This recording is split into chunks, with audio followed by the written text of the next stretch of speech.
Lumus Maxima. Okay guys, now as you can probably already tell, I'm extremely excited for this one today. In today's tutorial, we're going to be breaking down exactly how I made this. Oh no, we're going to miss the train! I've got to go now!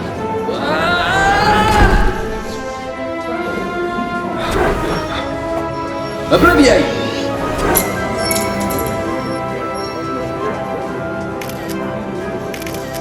So the first thing I needed to create this VFX was to film myself running straight into a wall. I told all my other friends to act surprised after they saw me hit the wall, as if they'd just watched me go straight through it. Then I waited a few moments, grabbed the wand out my friend's hands and told them to carry on as if I'd never been there. Up next, I filmed the second section in front of the green screen. I leant forwards pretending I'd just emerged from a wall, grabbed the wand from next to me, cast a spell and then leaned backwards. And finally, we all cleared frame and shot a clean plate. To edit this one together, of course, we're going to open up Videoleap and start by importing all of our clips. I'm going to start the process by selecting on our clean plate and dragging it on top of our main layer. Making sure I've still got this top layer selected, I'm going to select on the mask tool and hit on the linear mask. I'm just going to rotate it around by twisting it with 2 fingers and then moving the mask to the edge of the luggage cart. Then finally with 1 finger, I'm just going to drag out the sides to slightly feather it out. Now this has currently got the inverse of what we're trying to achieve, so we're going to slide across on the toolbar and hit invert.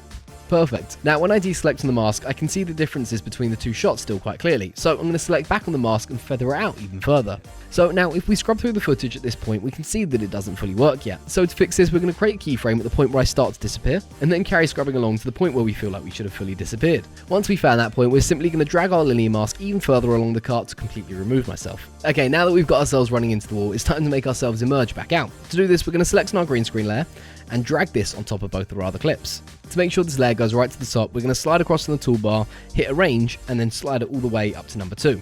Now we can be sure that this layer is at the top of the pile.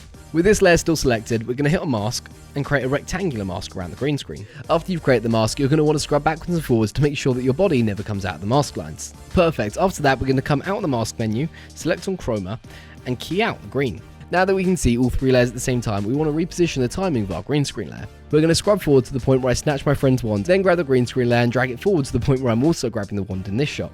Perfect, so it now looks like I'm snatching the wand from his hand. Now there is a slight problem with this footage. We can actually see 2 versions of ourselves grabbing the wand. So to fix this, first we're going to turn the opacity down on our green screen layer, just so we can see what we're doing behind it. We're then going to select back on our clean plate and find the first frame where we see this duplicate hand. And once we found this point, we're going to create a keyframe, and we're then going to scrub forward again to the point where the hand's fully in shot. Then all we're going to do is open up the mask menu and slide our linear mask slightly further along. Now to make sure we're not chopping off my friend's hand, we're just going to reduce the feather very slightly. Perfect, now we've removed the duplicate hand, we're going to select back on the green screen layer and turn the opacity back up to 100%. So far we've managed to key out the green screen and grab the wand from my friend.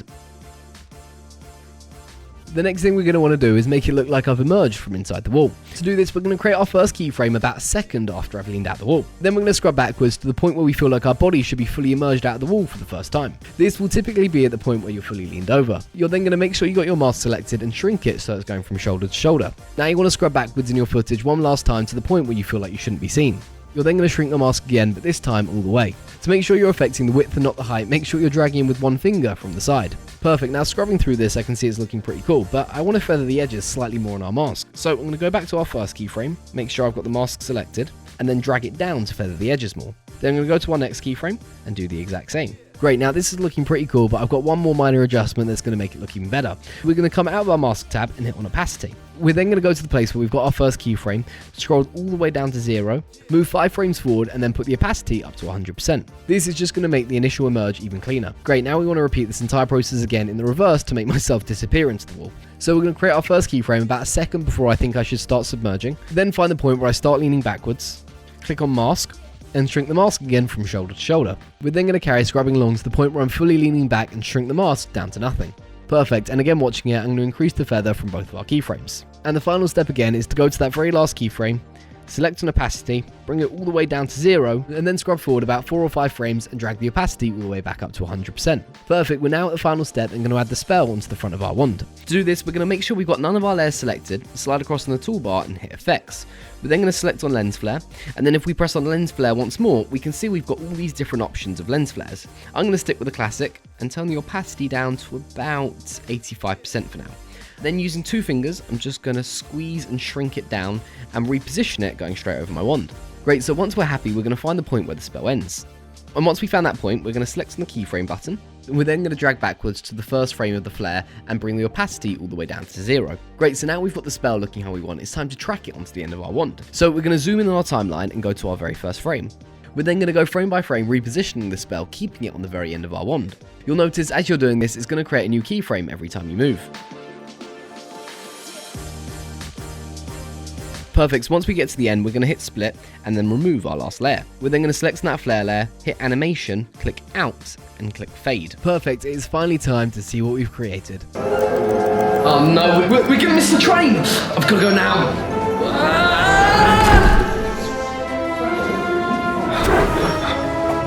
Obliviate!